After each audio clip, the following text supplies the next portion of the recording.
Hanımla 2006'da internetten tanıştık. İnternetten tanıştık. 9 ay. Bu kahvaltının da baş mimarı. Düşük. Bana avantajı oldu. Onun sayesinde Japonca öğrendim. Japoncayı öğrenmek zorunda kaldım. Ispanaklı gözleme. Malezya'da. Bir sabah kalktım baktım, hava aynı bizim Adana. Dedim ben bu ülkede yaşarım. Yaşarım, sıcak. 4. Abi şimdi orada 3 tane alfabe var. İşte hiragana diyorlar, katakana, bir de kanji. Burada biraz hayatı öğreneyim. Buradan belki işte Japonya'ya, oraya buraya giderim. Kore'ye falan giderim. Oralara tutulurum diye kafada.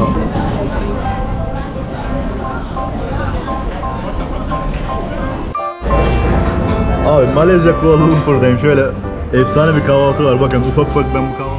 Malezya Kuala Lumpur'dan herkese selam. Bugün yine çok özel ve çok güzel bir video ile birlikteyiz. Bugün neredeyiz? Bugün Malezya Kuala Lumpur'da bulunan işletmecisi bir Türk olan bir restoranttayız. Hadi birlikte gidip görelim. Bakın burada bir pasta dolabı da var şöyle. Bildiğiniz pastalar var. Apple pie, cheesecake. Bütün pastalar. Bildiğiniz bir Türk restoranı burası ya. Bunu gösteriyorum. Yoğunluğu görüyorsunuz.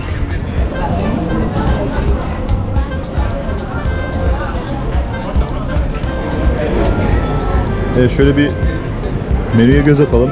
Turkish Cafe Restoran 2014 yılında açmışlar. Evet, mekanın sahibi ve işletmecisi Şef Deniz. Bakın kahvaltılar var burada. Breakfast, Turkish Breakfast kahvaltı. 99.80 para birimi şeklinde. Şöyle kahvaltı çeşitleri. Hızlı bir şekilde geçiyorum. Mezeler var bakın. Meze çeşitleri. Bildiğiniz Türk restoranı burası. İşte kırmızı mercimek çorbası falan var. Salatalar var. Evet arkadaşlar, şimdi bu güzel kahvaltı şöyle bakın. Bildiğiniz Türk kahvaltısı. Abi nasıl özlemişim var ya. Arkadaşlar bu kahvaltıyı getirdiler şöyle. Mekan full dolu. Buradan devam ediyoruz şöyle. Bakın bahçe kısmı tamamen dolu. Hüseyin kardeşim merhaba. Hoş geldiniz. Hüseyin nasıl? Burada mı yaşıyorsun sen? Burada yaşıyorum. Oo süpersin ya. Hüseyin burada yaşıyor arkadaşlar. Tekrardan Hüseyin'le biraz sonra sohbet ederiz zaman olursa. Abdurrahim. Nasılsın abi? İyisin. Türkçeyi de öğrendin. Türkçeyi de mekanın işletme müdürü Ahmet abim. Merhaba arkadaşlar. Merhaba. Adanalıyım. Adanalı Ahmet abi. Adanalı'ya selam ediyorum.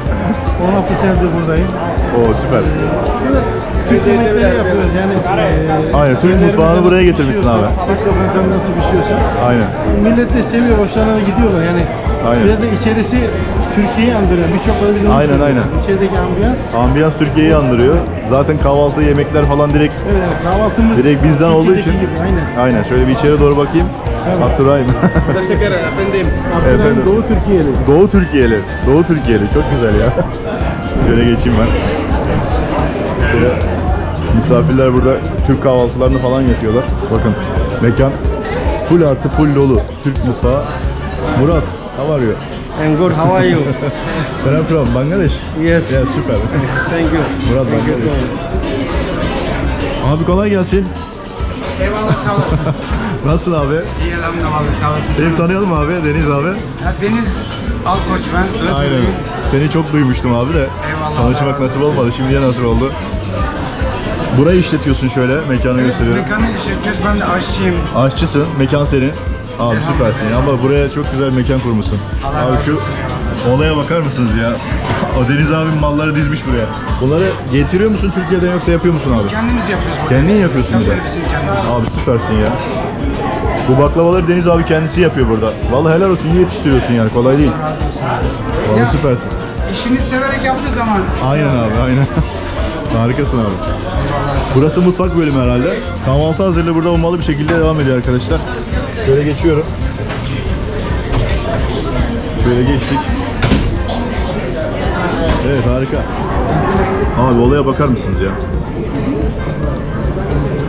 Şu olayın güzelliğine bakar mısınız? Sucuklu yumurta var ya, olamaz böyle bir şey. Türk çayı var, simit var, ekmek var. Abi çok mutlu oldum. Müsaadenizle ben ufak bir tadım yapayım bakın. Sigara böreği buldum ya.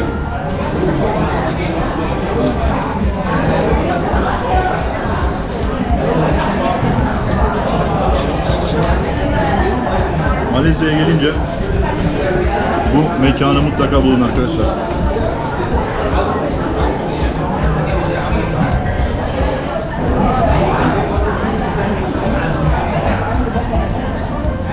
Bakın arkadaşlar, ıspanaklı gözleme Malezya'da.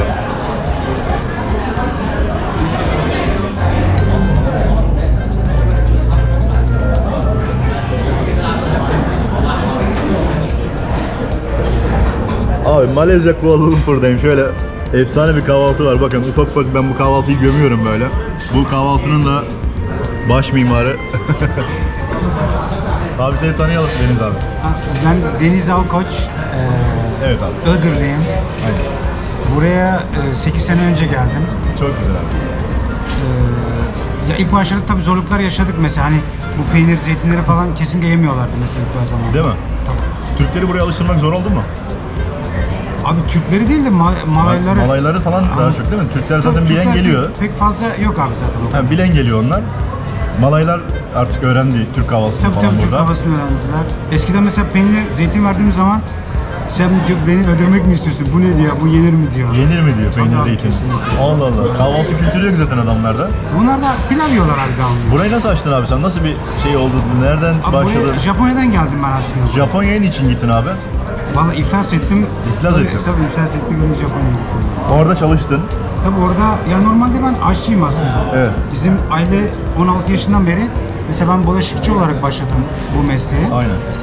Sonra bir ara bir 200 sene tavuk çiftliği vardı ailemizin. Evet. Onu bir aşmaya gittim Iğdır'a. Aynen. Sonra elhamdülillah kuş gribi çıktı, iflas ettik.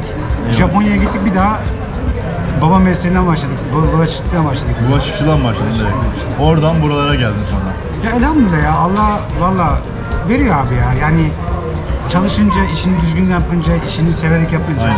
Allah-u Teala her zaman. Deniz Alkoç, şefim Malezya Kuala Lumpur'da muhteşem bir başarı hikayesi diyelim. Abi kaç senedir burada yaşıyorsun şimdi sen? Valla benim 9 sene olacak. 9 sene olacak. 9 senedir faal mi burası şu an? Abi yok eskiden biz bu 3. yerimiz yani daha Aynen. önce bir yerdeydik 6 sene. Evet. Sonra Covid'den önce bir yere geçtik. Zaten geçer geçmez Covid başladı. Bir sene Aynen. boyunca zaten işte orayı kapattık. Sonra burası da 2 sene olacak elhamdülillah. 2 sene maşallah ya, çok iyi vallahi. Çok şey de müşteri potansiyeli de çok iyi. Yok elhamdülillah Gördüğüm kadarıyla. vallahi şu anda çok şükür vallahi. Ne güzel Ama abi ya. abi ilk 6 sene vallahi çok çektik. Zorluk çektiğinde, gıda sektörünü ben bilirim zaten.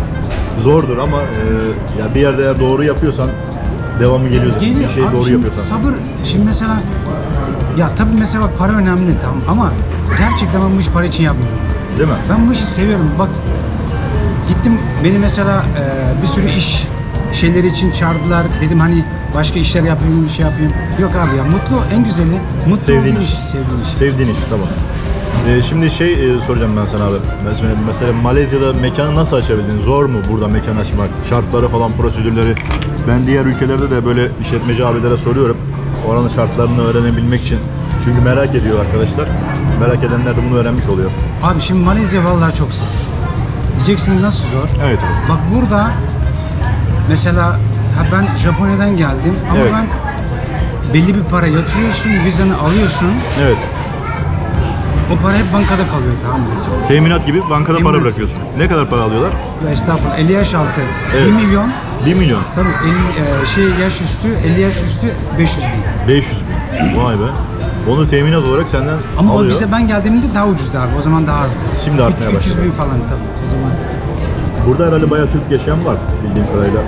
Fazla yok mu? Öğrencilerle beraber Öğrenciler mi ağırlıklı? Covid'den önce 400-450 kişi. Ben de çok olmadı. 2-3 gün oldu geleli. İşte ufak bir araştırma falan da yapıyorum Malezya ile alakalı böyle.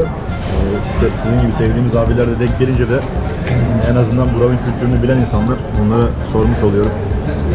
Yeme içme kültürünü bu şekilde yavaş yavaş alıştırıyoruz diyorsunuz. Bizim kendi kültürümüzü Malaylara. Yavaş abi birdenbire olmuyor tamam abi. Mesela biz geldiğimizde mesela ekmek yemiyorlardı fazla. Ekmek evet fazla tüketilmiyormuş Ekmek bölgede. fazla. Tayland'da da Burada öyleydi. şey- Fazla tüketilme olayı yoktu. Ekmeği falan tüketmiyorlar. Peki burada yaşamanın zorlukları nedir ya da kolaylıkları, güzellikleri nedir abi? Abi o senin bakış açına bağlı. Evet.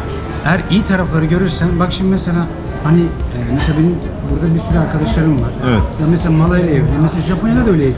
Evet. Mesela ben Japonya'da 8 sene kaldım. Abi mesela Japon'la evleniyor. Tamam mı?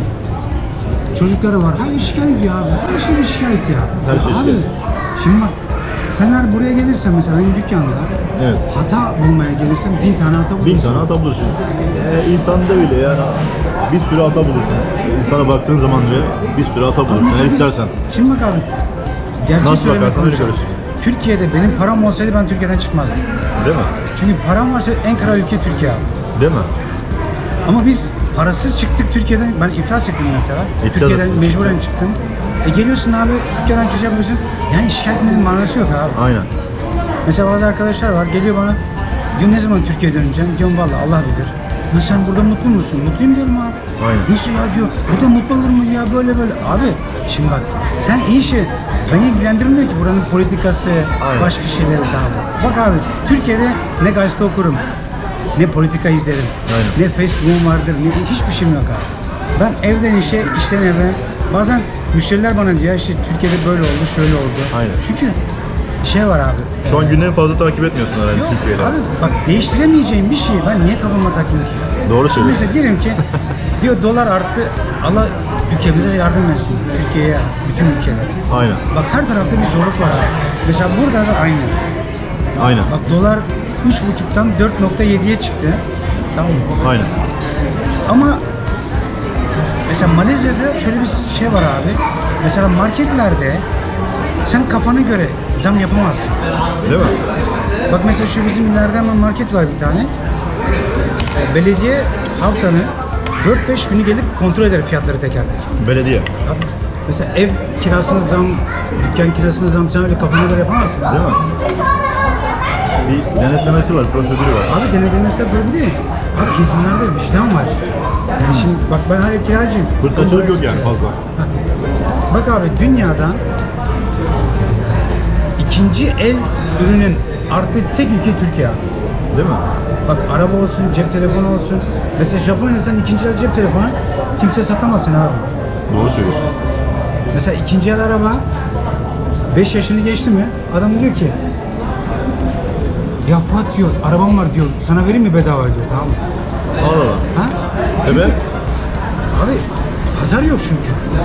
Satamıyor onu. Yani satamıyor diyor ki adam zaten hayır vicdanen satmak istemiyor. Aynen. Hadi adam almış kullanmış. Tamam mı? Mesela veriyor tamam. Mesela benim oturduğum ev şu anda mesela Covid'den önce Covid'den sonra abi %40 mesela düştü şey fiyatı. Fiyatlar düştü. Kirası mı düştü? Tabii kirası mesela benim dükkanım abi %50 kirası düştü. Fiyatını aşağı indirdiler. Bizde olsaydı belki arttırırlardı Yoksa belki ben bilmiyorum yani. girmezdim abi mesela. Kimse yanlış anlamasın ama bizde biraz böyle bir fırsatçılık Maalesef abi. Maalesef. Abi mesela şey yapıyor bak burada mesela dolar arttı bak burada da arttı. Evet. Bak şu dükkanı açtığımdan beri yemin ediyorum sana. Bak Allah hak şahittir. Bütün ürünlere %30 zam geldi. Evet. Benim kullandığım özellikle peynirler, menüler falan. Evet. Abi Türkiye'de her gün artıyor. Aynen. Bak zeytin getiriyoruz tamam mı? Ya kardeşim yani tamam da dolar arttı eyvallah ama abi biraz da insanın vicdani tarafı da var biraz. Peki bir şey sorayım mesela. Burada evli misin abi sen? Benim eşim Japon. Öyle mi? Japonya'da evlendin. Sonra buraya geldiniz. Japonya'da evlenip buraya geldin. Abi çok iyi. Japonca falan vardır. Öğrenmişsindir. Var biraz ya. Ya dört değil de yani. Japonya'da nerede yaşadın abi? Osaka'da. Osaka'da yaşadın. Nasıl, güzel miydi oraları? Tavsiye Vallahi eder misin abi- bana gitmeyi böyle orada bir video Vallahi çekimlerine abi falan gitmeyi Japonya'ya bak ben düşünüyorum. sana bir söyleyeyim mi? Cennetten sonra yaşanacak tek ülke Japonya. O kadar diyorsun. Ha diyeceksin ki bana niye Hangi geldin buraya? konuda? Hangi konuda mesela? Abi her konuda. Yani insani olarak, ahlak olarak, düzen olarak, nizam olarak. Yani orada yani her şey çok rahat abi. Yani insani çerçevede çok. Çocuklar var. Ellerinden öper abi. 2 tane oğlan. Maşallah Allah başlasın. Çok güzel ya. Onlar burada mı doğdular? Yok Japonya'da doğdular. Japonya'da.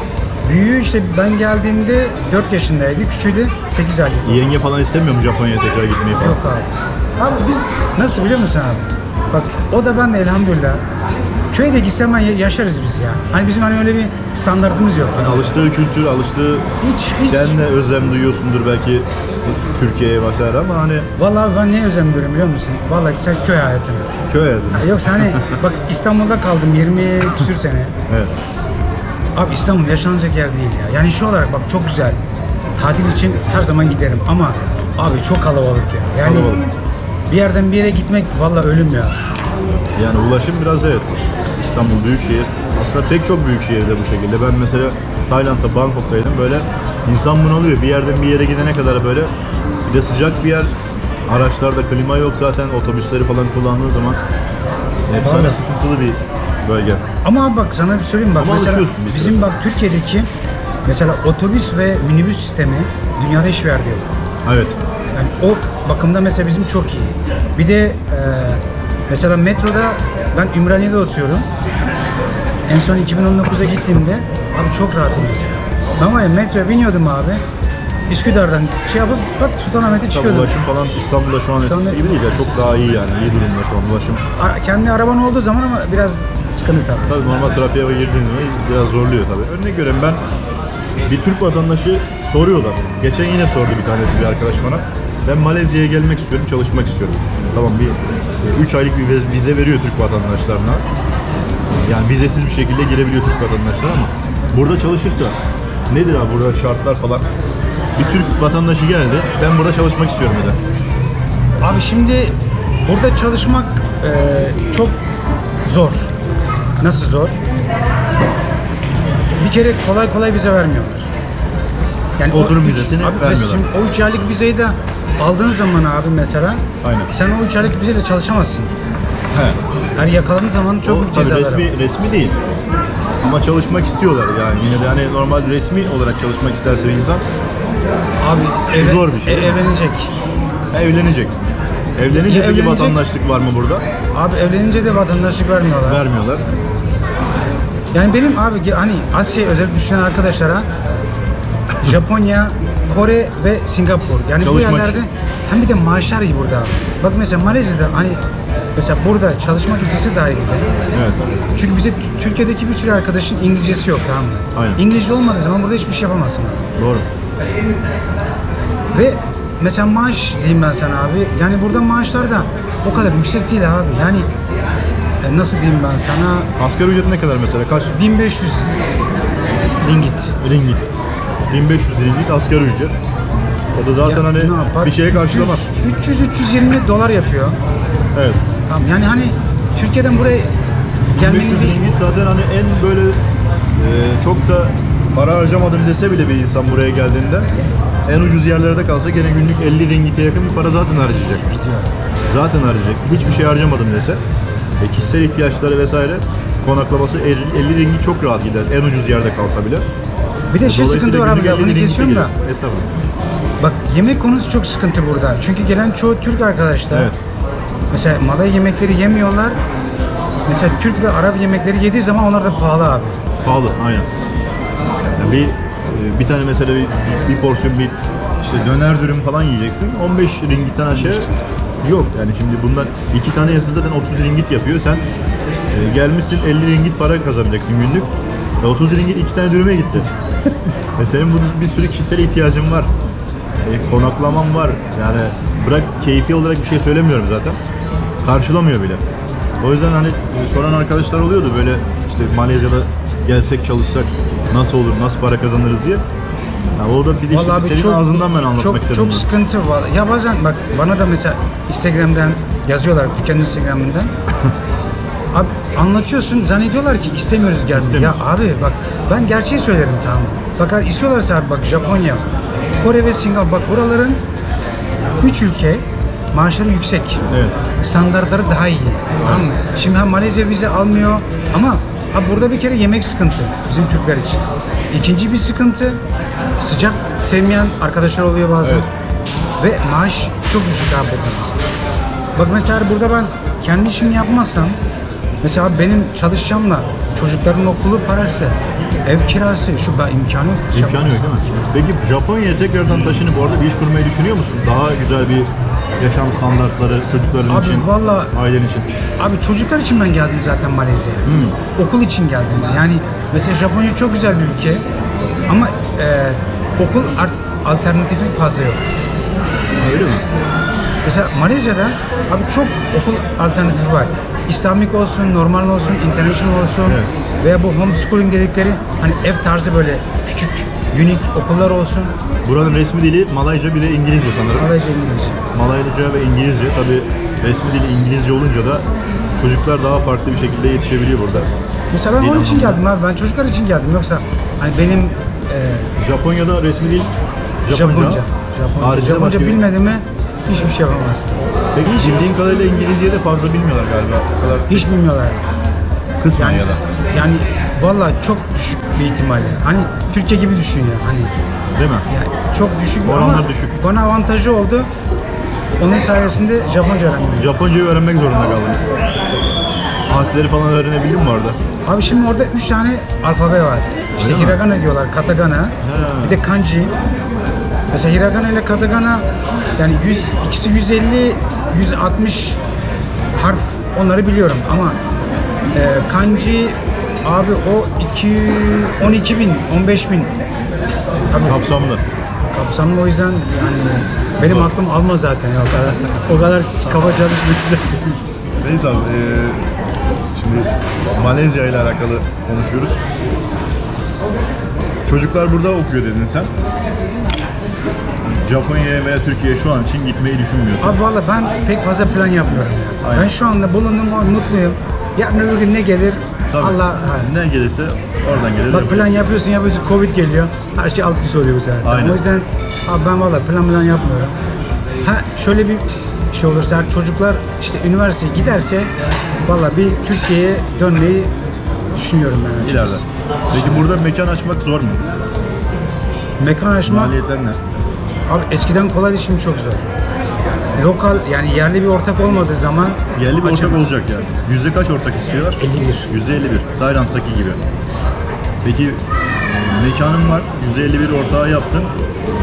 Sonra ondan yetkileri kendine alıyorsun galiba. Yine aynı düzen tahmin ediyorum. Abi şimdi o adamın insafiyetine bağlı bir şey. Öyle mi? Sen onu istesini kontrol edemezsin zaten. Bir de burada şimdi şöyle bir şey var abi. Mesela bir yerliyle mahkemelik olduğun zaman Evet.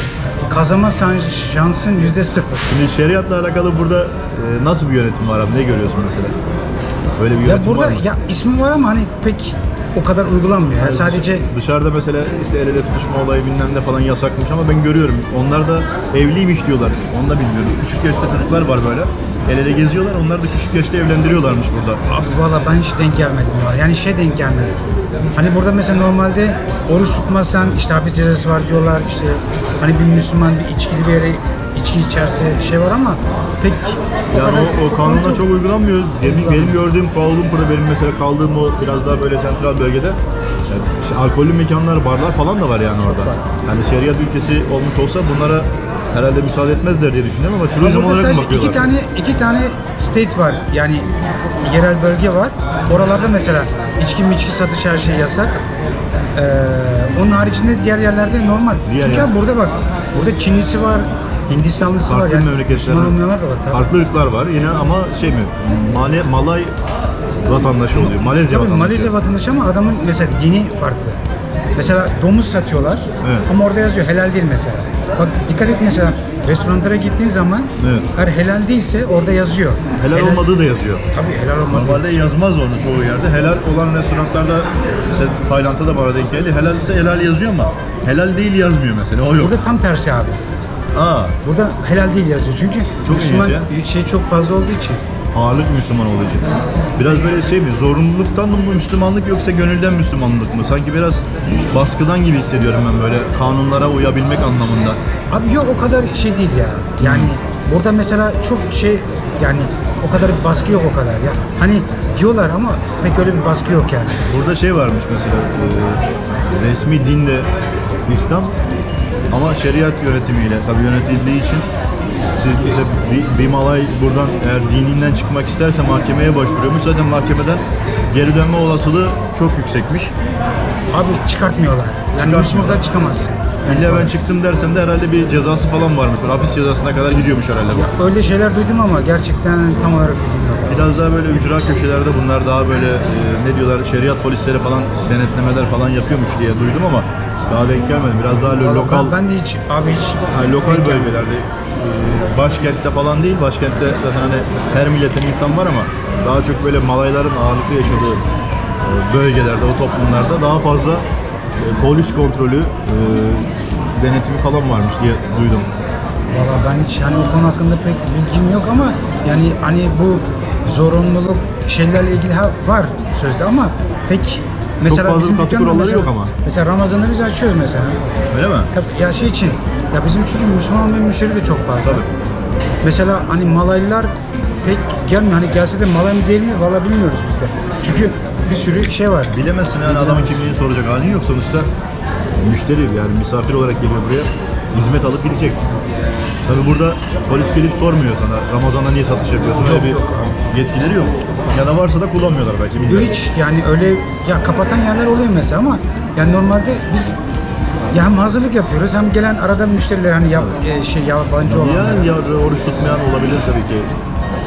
Ama Rahatsızlığı burada olur öyle pek o vesaire. kadar ya abi ismi şeriat ülkesi ama hani böyle pek kurallar o kadar pek Katı görünse de uygulanmıyor. Yani insanlara böyle çok baskı yok benim. Yok. Gözlemlerim de o şekilde. Çünkü ben bazen öyle takip ediyorum arkadaşları. Çok böyle katı kurallar ülkesi diye gösteriliyor ama böyle bir Yok abi. izlenim hiç olmadı.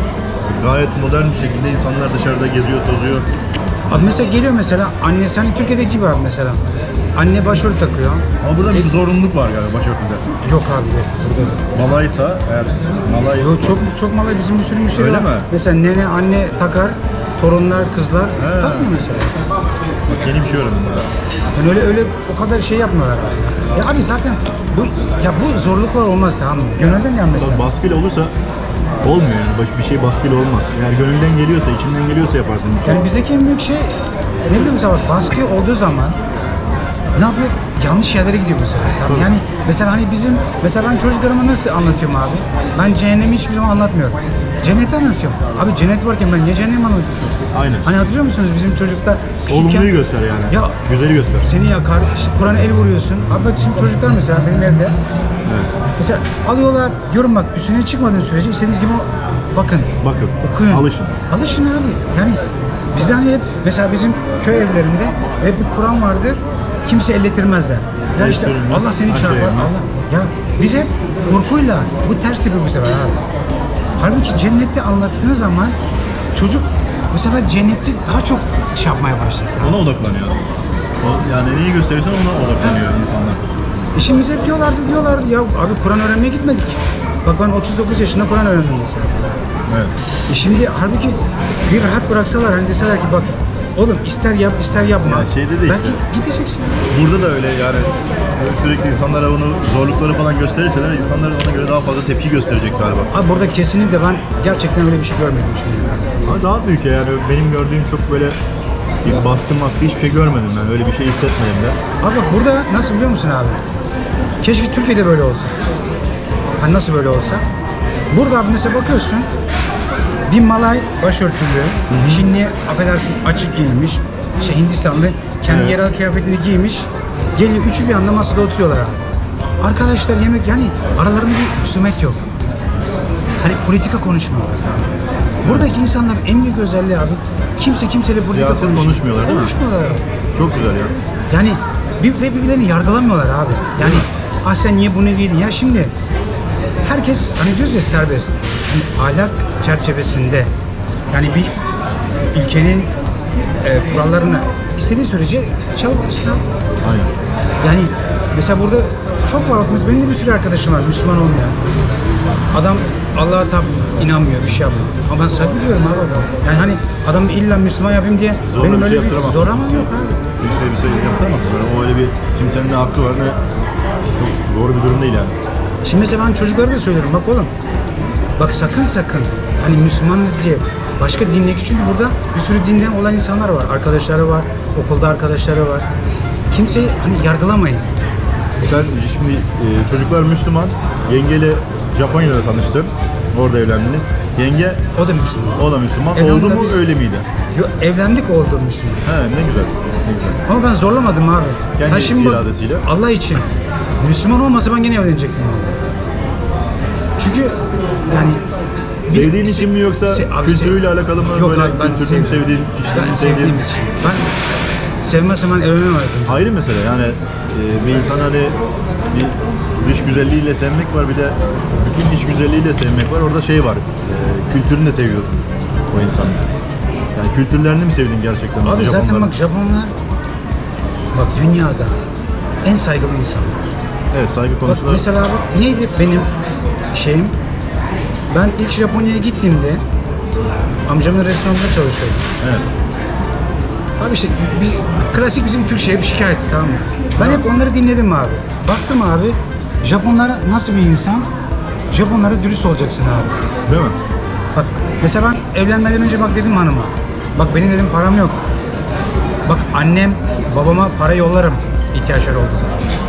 Annem babam geldiği zaman veya zor duruma düştüğü zaman benimle beraber yaşayacaklar. Aynen. Ama senin annen baban da aynı öyle. Aynen. Şimdi tek taraflı düşünmüyorsun, tamam mı? Şimdi bizim çoğu Türk abi ne yapıyor biliyor musun? Evleneyim diye adım tutuyor. Sallıyor. Sallıyor, sonra yalanlar çıkınca abi bak bir Japon senin tek bir yalanı yakaladın mı var ya asla bir daha sana inanmaz. Bak o devrede riskleri var. Ya onu Türk olarak demeyelim de genelde insanlar biraz kendini kabullendirmek için, hani çok Türk ya da başka bir şey çok doğru bulmam ben ama başka bir ırktan da olabilir. Kendini kabullendirebilmek için karşı taraf daha büyük avantajlar sunuyorsa kendini oraya kabullendirebilmek için ister istemez bazen yalan söyleyebiliyor. Doğru bir şey değil tabii ki. Yani ben şey olarak bakmıyorum olaya. Hani bir Türk olarak veya başka Abi bir Türk şey olarak niye bakıyorum. dedim Türk olarak? Ya çünkü benim çevrem hep Türk'tü abi orada. Hani ben başka, ben Evet. kimseye, hani o yüzden Türk Sen diyorum. orada yaşadıklarını Ha, anlatıyorsun. yani oradaki mesela Türk arkadaşlar sonra gelip şikayet ediyorlardı. Ha ben orada anladım abi. Demek ki Japon her zaman dürüst olacaksın abi. Ha bak benim de hatalarım var, yanlışlar var. Ama ben hanıma yalan söylemem abi mesela. Aynen. Bak mesela ortak hesabımız vardı, para. Eşinizle? Tabii ikimiz dedim çünkü abi mesela düşün Türkiye'den para istiyorlar bazen. Evet. Ya mesela gönderemiyorum çünkü hanım zaten yok diyor. Ama ortak hesabımız yap çünkü her şey açık yapman lazım. Evet. Yani dürüst olduğun zaman her zaman şu hani ne olur? Ha ben dürüst derken ben dört dörtlük bir adam değilim abi. Benim hatalarım oluyor. Ne oluyor? Özür diliyorum abi mesela. Ama yalan konuşmuyorum abi. Çünkü Japonlarda yalan bir kere yakaladı mı seni abi? Hayatta bir daha her dediğine şüpheyle bakar. Doğru söylüyorsun. Bu Malaylarda nasıl kurdu peki? Abi Malaylarda valla bizim toplumlar gibi aynı ya. Yani pek o kadar şey değil. Yani Japon gibi değil. Mesela hanım bana işte annene bakarım dediği zaman abi mesela benim annem geldi Japonya'da 2,5 sene kaldı. Allah ondan razı olsun abi. Bir gün evvel hiçbir şey demedi. Evet. Bir şey evet diyorsa abi evettir. Evet, Hayır evet. diyorsa hayırdır. Ha tabii hani benim annem de yani o kadar karışmıyor mesela hani fazla. Hani onu yap bunu yap şöyle hani pek fazla. Geçiniyorlar yani. Ya elhamdülillah ya hani annem Japonca bilmediğine ama hanım Türkçe bilmiyordu. Evet. Ama gene Anlaşıyorlar. anlaşıyorlar. Sen arada kalıyordun ve tercümanlık yapıyordun. Ya yapıyorduk abi ya şimdi ama elhamdülillah değil mi abi? Hani anneme de hiç hani annem hani önüne yemek geldiği zaman şikayet etmezsin mesela. Ne olsa ya bir yemediğini mesela derdi hani bu ben ağzı tadıma uymuyor mesela ben yerdim mesela. Evet. Hani böyle hani bir zorlama hani çünkü Japonlarda da zorlama diye bir şey yok. Evet. Eğer mesela yemek gelir dersin mesela ben bunu istemiyorum kesinlikle alınmaz. Çünkü der ki demek ki sevmiyor veya hoşuna gitmiyor yani. Hani bizde mesela ben Türkiye'ye gittiğim zaman abi mesela çay içiyorsun 1, 2, 3, 4 hani ben fazla 4 para içemiyorum. Aynen. Şimdi burayla alakalı biraz bir şeyler sormak istiyorum mesela. Şu ürünler mesela güzel bir kahvaltı sunumu hazırlamışsın. Ben birçoğunu da yedim aslında böyle. Şimdi örnek veriyorum çayı nasıl tedarik ediyorsun abi sen? Abi çay burada Arap marketleri oluyor genelde. Arap marketleri. Onlar getiriyorlar. Arabistan taraflarından mı geliyor yoksa Türkiye'den mi? Yok Türk çayı Arap marketleri getiriyor. He, Arap tedarikçileri var ama Türk çayı bunlar. Şeyler mesela diğer ürünler işte baldı, Abi bak şöyle. mesela bak şu bal ve Bu peynir İran'dan geliyor. İran'dan Bunlar, bu getiriyor. peynir bal İran'dan geliyor. Evet Ama abi. bizimkinin aynısı abi Türkiye. Aynen, ben lezzet olarak baktım, gayet hoş bir tadı var böyle. Mesela bu çikolata, reçel ve zeytinler Türkiye'ye geliyor.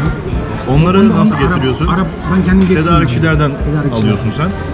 Tayland'da biraz daha zor sanki, böyle geldi bana. Çünkü orada bir Abi burada Arap çok olduğu için mesela şey oluyor. Mesela Japonya'da da biz bulamıyorduk böyle peynir falan. Tayland'da tedariği daha zor. Türk restoranlarıyla falan öyle tanıştık, böyle videolarımız falan vardı da Tayland videoları.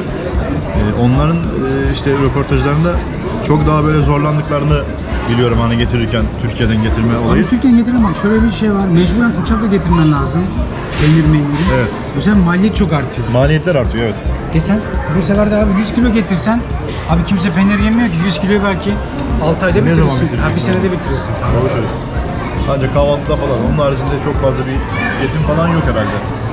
Yok zaten bu kahvaltıya yeni alıştılar abi. Yeni Bak, alışıyoruz. Tabii daha yeni bak. Abi büyük başarı bu, öyle kolay değil yani. Ya elhamdülillah vallahi yani çok şükür. Yani buradaki insanları kahvaltıya alıştırabilmek. Hintliler falan da geliyor mu? Hindistan'dan Geliyorlar. geliyor. Onlar nasıl peki Türk kahvaltılarına falan, Türk yemeklerine Abi aşina? ya açık olanlar mesela düşün abi mesela bizim Türkiye'de bir Türk arkadaş sorsanız dersiniz ya işte bunlar burada yemiyorlar. Hemen diyor nasıl yemiyor? Nasıl ya yemiyor? abi adam doğarken pilav yemiş. Pilavla doğmuş, pilavla büyümüş. Adam peyniri bir alıyor ağzına. Ne diyor bu? Bilmiyor ki ne oldu. Adam tadını bile bilmiyor. Sadece birkaç peynir çeşidi biliyorlar. Zeytin mesela adam hayatında yememiş ki abi. Aynen.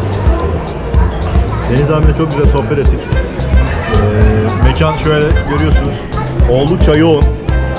Kendisi de sağ olsun bize vakit ayırdı. Tanıştık. Güzel bir kahvaltı hazırladı. Evet, şimdi Türk İş İstanbul kafede kahvaltımızı yaptık. Ahmet abim buranın işletme müdürü. Şöyle seni tanıyalım Ahmet abi. Aslen Türkiye'liyim. Türkiye'lisin. Adanalıyım. Adanalısın. Çok güzel. Adanalılarla birden selam ediyorum. 16 senedir buradayım. 16 sene de geçti. İşte işim buralı. Hadi bakalım. Evet abi. Burada ben değişik işlerde çalıştım. Nerede çalıştın abi? Mesela böyle Türk dondurma, döner sattım. Döner satıyorsun. Şimdi Ahmet abi sen buraya nasıl geldin? Nasıl başladın? Asya maceran nasıl başladı senin? Burada mı evlendin? Nasıl oldu? Onları anlatır mısın? Hanımla 2006'da internetten tanıştık. İnternetten tanıştın. 9 ay işte e-mail falan attık. O zaman şey var, Messenger. Messenger'dan falan. Oradan falan görüştük. Sonra ben buraya geldim. Evet. Tanıştım. Bir sabah kalktım baktım. Hava aynı bizim Adana. Dedim ben bu ülkede yaşarım. Yaşarım sıcak. 4 Ondan mevsim sonra- sıcak.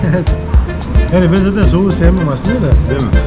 Yani, ondan sonra işte evlendik hanımla. Geldin tanıştınız burada. Bir Anlaştınız. süre geçti. Bir ay sonra falan işlemler şu bu. Uzun sürdü mü burada? Evlilik zor oldu mu senin için? Ya ilk 8-9 ay 10 ay falan yemekler alışana kadar çok zor geçti. Ha, yemeklere Yemekler yani hava falan değil de yemek zor oldu. Evlilik prosedürleri zor oldu mu sana? O zamanki şeyde daha kolaydı yani O zaman daha kolaydı. daha kolay. Şimdi elçilikten bekardır diye bir şey veriyorlar. Alıyordun. İlgi diye bir şey veriyor devlet. Evet. Ondan sonra onunla buradaki makamlara başvuruyorsun. Hatta şimdi hala var. Evlenmeden önce şeye gidiyor burada. Kursa gidiyor. Evlilik kursuna. Malaylar. Ha. Hani Malaylar gidiyor buraya. tabii eşinin yani karının kocaya vazifeleri, kocanın karıya vazifeleri birbirinin üzerindeki Boşanma hakları- olayları olmasın diye daha Tabii. sağlam bir Evet. temel olsun diye. Aynen. Öyle bir eğitim var burada. Bir hafta. Yani 7 gün. Yani hafta cumartesi pazar sürüyor. Aslında güzel bir şey de Evet. oraya gitti falan. İşte onunla işlemleri şuyu bu yani 2 ay sonra. Sen de geldi, gittin 2 ay o sonra. kursa. Yok yabancıları kabul etmiyorlar. Ha. Ama hanım gitti. Yenge gitti oraya, Gitti. tamam. Ona sertifikayla beraber gidiyorsun tekrar şeye nikah. Ha. Diyor yani ben bu Gün kursu alıyorsun aldım ondan. diye. Yani ondan sonra gün aldı. Çok ilginç ya. Sonra işte ben yalnızdım nikahta. İşte o bir Hikmet abimiz var Polatlar içindesin. Evet. Hayat abi var benim bacanam. Trabzon Sen tek sürümünde. geldin, tek geldin, tek geldin. Tek geldim. He. İşte onlar benim şey olmuş yani birisi baba yerine geçti, birisi şey. İstemeye gittiniz. İstemeye. yengeyi. Ondan İsteme sonra olayları aynı mı buradaki gibi mi? Yani aynı bizim aynı. şeyler. Bizim Türkiye Yani benzeri şeyler. benzeriyor. Mesela, ben burada giderken düğünde gider mesela hediye götürüyor. Onlar da sana hediye veriyor. Ha, Hediyeleşiyor. birbirlerine yakın. Nikahta. Kültür aşağı yukarı aynı. Evet. Ondan sonra işte evlendik. Sonra burada iş buldun. Burada yani ben tekstil kalite kontrolde çalışmıştım. Türkiye'de. Burada öyle bir iş yoktu. Yok. Sonra bizim yine Türk arkadaşlar vardı dondurma satan. Evet. Yani burada yaşayıp eşi burada yaşayan bir Türk arıyorlar. Hani konsepte uysun diye. Ha, burada yaşayacak ama Türk Yani olacak. Türk dondurması Türk satıyor. Türklerin sattığı Evet. bir dondurmacı Evet, dondurma Türk konsepti arkadaşımız var. arıyorlar. Yani. Hala o da burada. O da sen oldun. Evet yani dondurma sattım, döner sattım. Hani bir şeyler öğrendim. Yemesini bilirim ama satmasını da öğrendim. Aynen. Satmayı öğrendi. Üretimi de öğrendi yavaş yavaş. Evet. Çok güzel. Ondan sonra işte Türk ürünleri pazarlaması yaptım. Part time işlerde çalıştım. Yani elçiliğin işleri oldu. Bu arada evlenmiştin ama sen. Tabii evliyim. Evini falan tuttun bilmem ne. Zorlandın mı burada yaşamaya ilk başlarda? Ya işte burada bu yemeklere alışması zor oldu. Yemekler alışması oldu. Ya mesela burada diyelim ki bir tamirat lazım, bir şey lazım. Sıkıntı yani hala öyle yani arayıp bulasın ya, tabelacı nerede, elektrikçi nerede. Değil mi? Bu Malezya özelinde zor. Malezya genelinde biraz Yani zor. hani Endonezya'da, Tayland'da hani Türkiye'deki gibi yani bir yere gelip geçerken bir elektrikçi, şucu bucu bulursun. Bulabiliyorsun hemen işini Ama görüyorsun. burada adamı gidip arayıp sorman az lazım. var. ki nerede. Sayı az bunlar herhalde değil mi? Vallahi sayı az, bazıları da iş beğenmiyorlar, ufak işleri yapmıyorlar. Ufak bir şey iş gelmiyor. Evet. Büyük bir iş. Onun için yani o zor biraz burada bu. Peki sonra çocuk oldu. Bu evliliğimizden çocuğumuz olmadı. Benim Olmadı. bir kızım var Adana'da. Allah başlasın. Hanımın burada bir oğlu var. Evet. İşte iki çocuğumuz var yani. Aynen. Ondan sonra yani huzurlu ya bizim Türkiye'ye göre şimdi illa ki de memleketimiz atacak halimiz yok ama Aynen. yani bir huzur ortamı var burada. Huzur ortamı var değil mi? Biraz sakinlik, sakin dinginlik yani, var evet. burada böyle evet. Yani İnsanlar bizdeki gibi telaşı bir yok burada. Telaş yok, acele, aman şöyle oldu böyle. Yani nereye geçiyoruz, ne yapıyoruz hiçbir şey yok aslında. Hayır, bazen öyle Stres kendimizi yapıyoruz. kaptırıyoruz. Mesela bir metroda bir yere giderken bile bir bakıyorsun kendini koşturmacının içinde Evet, buluyorsun. evet, Sen nereye ben o gidiyorsun? işi anlamıyorum zaten. Yani, Herkesle beraber aynı hareket evet, ediyorsun. evet. Burada öyle değil. Burada hayat gayet yavaş. Sonra buraya nasıl kesişti abi İstanbul restoranda yolunu nasıl kesişti Deniz abiyle? Deniz'le biz ilk geldiğinde tanıştık. tanışmışsınız. Gelmişti, bir ay sonra falan tanıştım ben, duydum geldiğini. Aynen. Sonra da öğrendim işte restoran açacak falan diye. Evet. Tabii o zaman o da yeni. Yeni açmışlardı burayı. Yani biz destek olmaya çalıştık Aynen. birbirimize. Ondan sonra ben o zaman başka bir işte çalışıyordum. İşte buraya da hani yeni başladım aslında. Yani bir 5-6 ay oldu. İlk peki kaçak mı çalıştın? Nasıl normal resmi mi çalıştın ilk geldiğinde buralara? Şimdi yani normalde vize arıyorsun eşinden dolayı. Evliya olduğun Oturum için arıyorsun. senin Ondan için sonra, bir he. problem yok. Oturum Evet. vizesi aldığın için iş bulabiliyorsun rahat Evet. bir şekilde. Rahat çalışabiliyorsun. Da Peki burada Türk vatandaşları gelmek isteyenler masaya oluyor bazen. Hani her gittiğim ülkede böyle soruyorlar. İş bulabilir miyiz orada vesaire. Hep şey sanıyorlar. Yurt dışı Türkiye'den çok daha kazançlı. Yani insanlarda öyle bir algı oluşmuş bizim insanımızı. Onu yani Burası nasıl? Yani iş bulabiliyor musun? Kazançları nasıl? Senin ağzından, çalışan bir insanın ağzından duymak istiyorum. yani burası Avrupa gibi değil. Yani bizde Evet. hani Avrupa'da ki Avrupa ile kıyaslıyorlar yani yurt dışı dediğimiz. Yurt dışı deyince insanlar hani yurt Yani- dışı sanıyordu ki her yer aynı. Evet. Her şey süper olacak. Diyelim ki işte üniversite mezunu, bilgisayar programcısı, ne bileyim Çok mühendis. vasıflıysa Bir hani o tip çalışanlar var burada. evet. Uluslararası şirketlerde çalışan Türkler var. Çok. Ama onun dışında yani normal yani benim gibi vasıfsız biri gelse çalışamaz burada. Yani buraya gelince sıfırdan bir meslek öğreneceksin, iş öğreneceksin, Evet. tutunacaksın hayata. Sen Zor. direkt en zor tarafı seçmişsin. Yani bir de evlilik yapmışsın burada. Evet. İşin en zor kısmından direkt giriş yapmışsın. Evet. Yani bu ülke Türkiye'yi statü olarak Avrupalı kabul ediyor. Türkiye'yi Avrupalı kabul. Avrupalı kabul ediyor. Hani bizden Avrupa'ya işçi gidiyor ama Avrupa'dan bir işçi geliyor mu? Gelmiyor. Yani bir Almanya'dan gelirse gelip diye bir sorun vardır diyor. He. Yani buradaki Malezya'daki sistem de hani buradaki Myanmarlı, Endonezyalı, Bangladeş, Nepalli'yi işçi olarak kabul ediyor. Daha ucuza çalışıyorlar. Evet ama bizi işçi olarak kabul ediyor ki burada çalışacaksan mühendis olacaksın. Yani bir üniversite mezunu bir Statün biraz farklı olacak. He. Ne derler? Ünvanın olması Ünvanın lazım. olacak, Yani bir yoksa statün vasıfsız. olacak. Vasıfsız istemiyor. Aşçısın. O da o statü Olabiliyor. Hani aşçı vasıftır o da. vasıf olduğu için ama Bir meslek sahibi olursun. evet. Ya gelip kendi işini kuracaksın, ne yapacaksan. Yani bir şirket kuracaksın. Yani o da şimdi iyice zorlaştırdılar. Yani şu özellikle bu Covid'den sonra işte şu kadar sermaye istiyor. Sermaye şeylerini artırmışlar galiba. Evet, evet. Yabancı şirketlerin sermayelerini artırmışlar. Öyle Önceden şeyler biraz daha esnekti, daha kolaydı ama şimdi o da sıkıntılı yani. Malezya üzerinde sıkıntılı. Singapur. Öyle yani.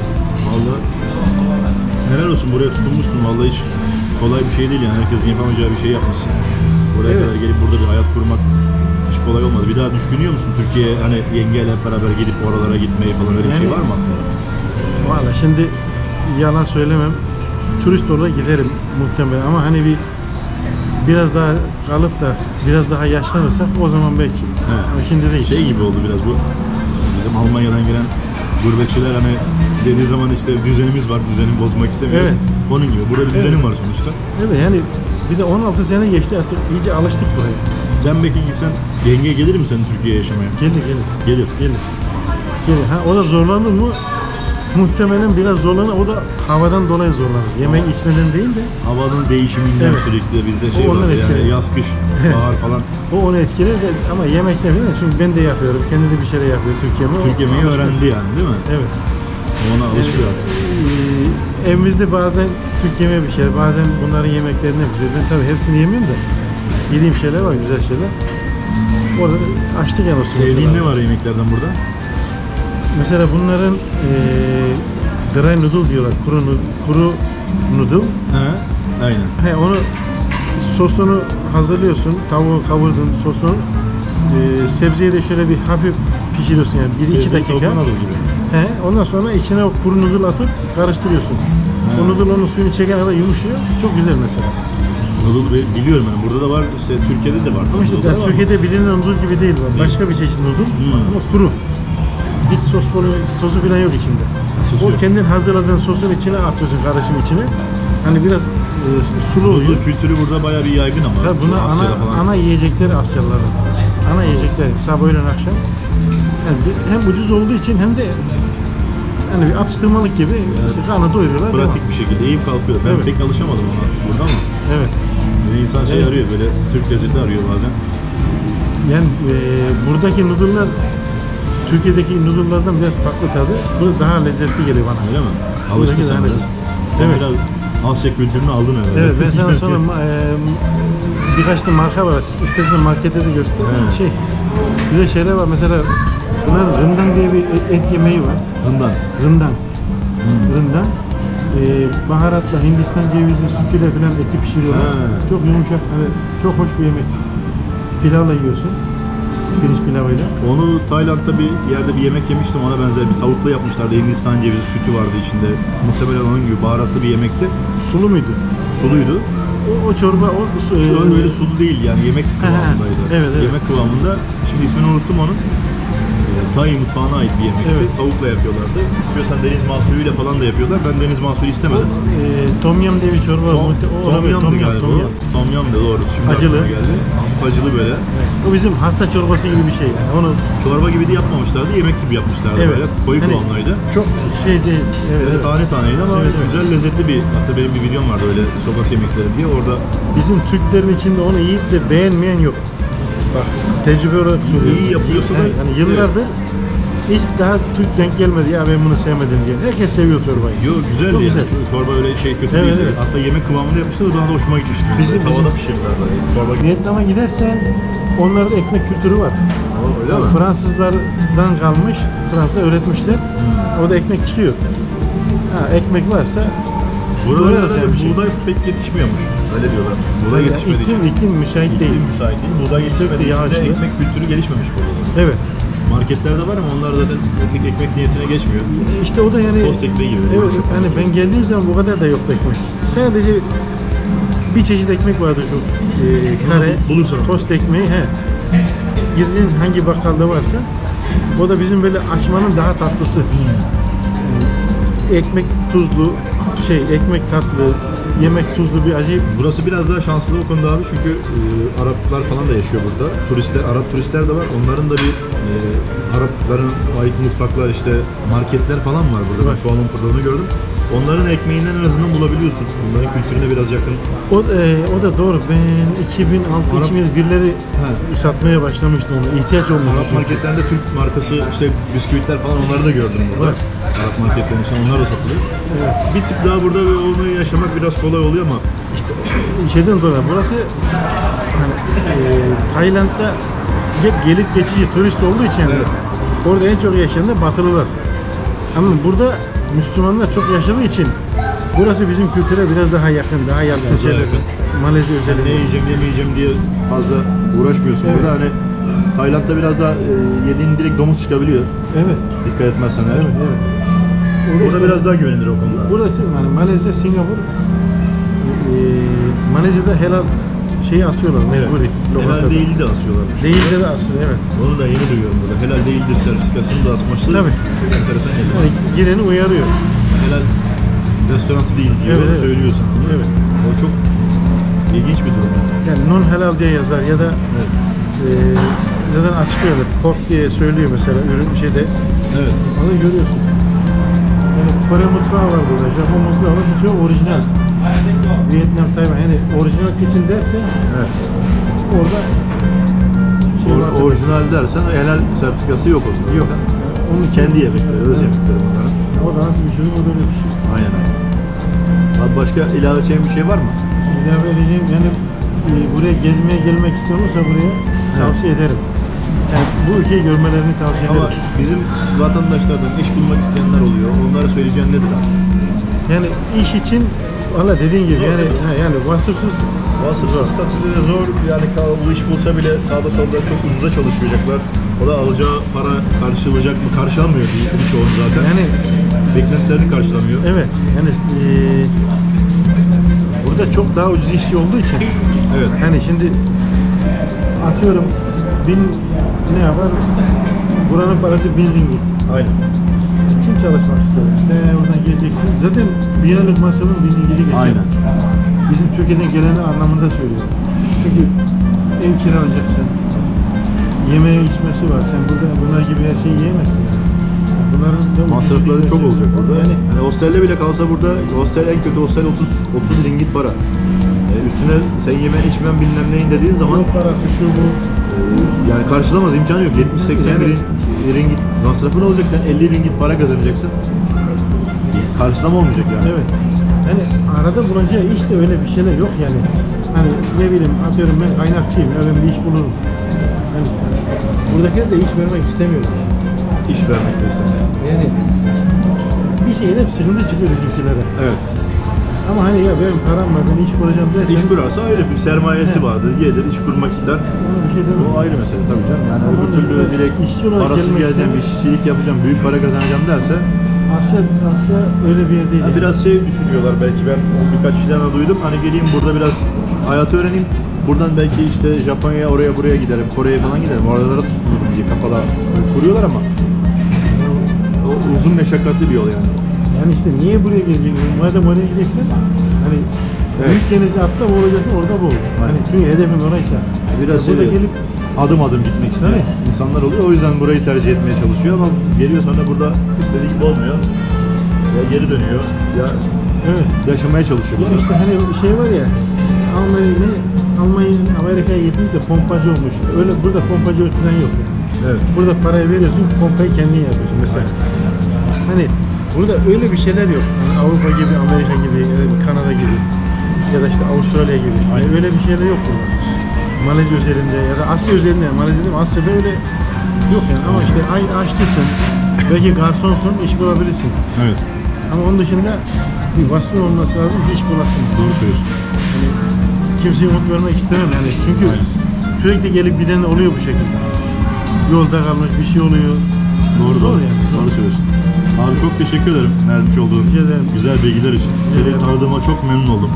Ben de Yani yolun düşen herkesi İstanbul Turkish Cafe Restoranı, Kuala Lumpur'da da bir tane var bu mekandan Türk restoranı. Yani Türk mutfağı gibi yazanlar var, dönerciler falan ama onlar değil. Bir tane Türk mutfağı var burada, Evet. Türk restoranı. Başka da yok zaten. İnternette yazdığınızda Turkish Restoran diye geçiyor. evet. Onu bu şekilde bulabilirsiniz. Burada çok keyifli bir zaman geçirebilirsiniz. Güzel kahvaltı yapabilirsiniz. Güzel ana yemekler yiyebilirsiniz. Evet, yani annelerimiz nasıl pişiyorsa, köyde nasıl Aynen. pişiyorsa öyle yapmaya çalışıyoruz. Çalışanlar da göre güzel, sıcakkanlı insanlar. Hani Myanmarlısı da olsa, işte Ahmet abi sağ olsun, Bangladeş'te olsa onlara birçoğuna Türkçe de öğretmiş, zaten güzel de Türkçe karşılıyorlar. Böyle tabii insanı biraz daha böyle gururlandırıyor, rahat ettiriyor. En azından hani evindeymiş veya ülkendeymişsin gibi hissediyorsun onu. Evet. Ahmet abi de burada güzel bir emek sarf etmiş. Çalışanları da iyi yetiştirmiş. Zaten bir aile gibi herkes burada. Onu gördüm ben. Öyle, evet. Herkes bir aile gibi böyle birbirine kenetlenmiş. Yani müşteriler de bunun farkında. Farkında olduğu için sıcak bir ortam var. Ahmet abi bunu çok iyi sağlamış. Çok teşekkür ederim kendisine. Rica ederim. Abi görüşürüz. Görüşmek üzere inşallah. Sağ Hayırlı ol. yolculuklar sana da. Sağ ol abi, teşekkürler. Evet, Kuala Lumpur İstanbul Restoran'tan bu videoyu kapatıyoruz. Videoyu beğendiyseniz like tuşuna basmayı, yorum yazmayı ve sevdiklerinizle paylaşmayı unutmayın. Hoşça kalın. Unutmayın. Görüşmek üzere.